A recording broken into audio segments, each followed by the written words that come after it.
Bonjour à toutes et à tous. Alors nous revoilà pour une nouvelle vidéo de réponse à questions, toujours en direct de Zombieland. Aujourd'hui, une question montagne de Mathieu Montoire. Que faire en cas d'orage en montagne? Donc excellente question. La montagne, c'est un endroit qui est dangereux. Quand on y rajoute bien sûr l'orage dessus, quand on parle d'orage, là on parle d'orage avec la foudre, les éclairs, etc. Donc ça augmente le risque et le danger. La première chose à faire en montagne en cas d'orage violent, et déjà de redescendre, de commencer à amorcer la descente, à perdre de l'altitude. Puisque quand vous êtes exposé sur un terrain ouvert, notamment sur les crêtes, sur les sommets, sur des endroits dégagés et en altitude, vous êtes une proéminence. Et du moment que vous êtes une proéminence, vous êtes possible d'attirer la foudre sur vous. Donc, commencez par perdre de l'altitude. Ne restez pas sur les lignes de crête, sur les sommets. Deuxième, la montagne.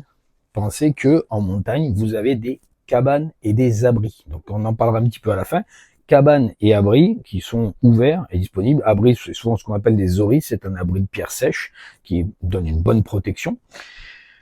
C'est un lieu, si vous savez que vous êtes à proximité d'une cabane ou d'un abri, forcément c'est là où vous devez aller. Vous devez aller vous réfugier, c'est là où vous serez le mieux.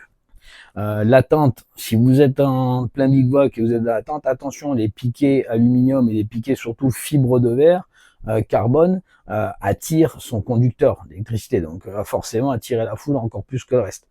Donc on essaie de descendre d'altitude, on essaie de trouver refuge dans une cabane ou dans un abri. Maintenant, s'il n'y a pas tout ça, et que l'orage est vraiment violent, que la foudre tombe un peu à côté, bon, vous ne vous mettez pas au bord d'une falaise, parce que vous risquez de prendre des chutes de pierre ou autre. Plutôt chercher un petit rocher, à une taille un peu raisonnable, on va faire. Vous allez prendre votre poncho ou une bâche, vous allez poser votre sac à dos au sol, pour vous isoler du sol, et vous allez vous asseoir sur le sac à dos, accroupi, en boule, comme ça, avec votre poncho sur vous. Votre poncho sur vous, ou si vous avez eu le temps de pouvoir tendre votre bâche entre deux pierres et de vous mettre dessous, mettez-vous sous votre bâche. Vous y serez, surtout si ça dure, vous serez plus confortable.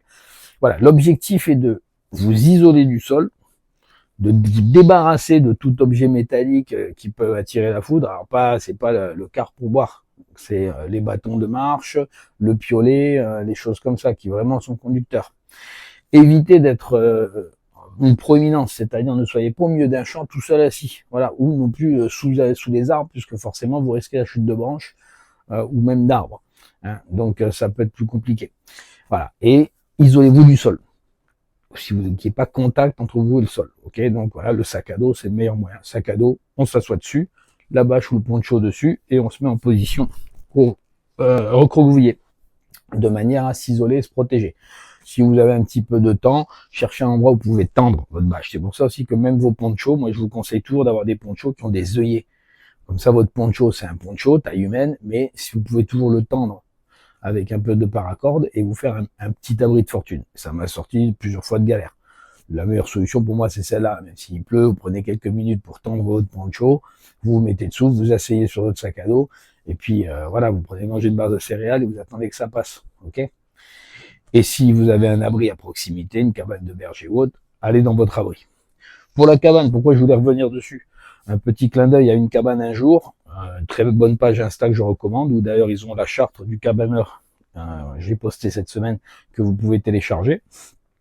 Quand vous allez dans ces abris, respectez ces abris. Ce ne sont pas des abris publics, il faut bien comprendre. Ce sont des abris qui sont privés. Ils appartiennent à la communauté des communes, ils appartiennent à l'association pastorale, mais c'est pas, voilà, ils sont mis à disposition des randonneurs, donc il faut en prendre soin.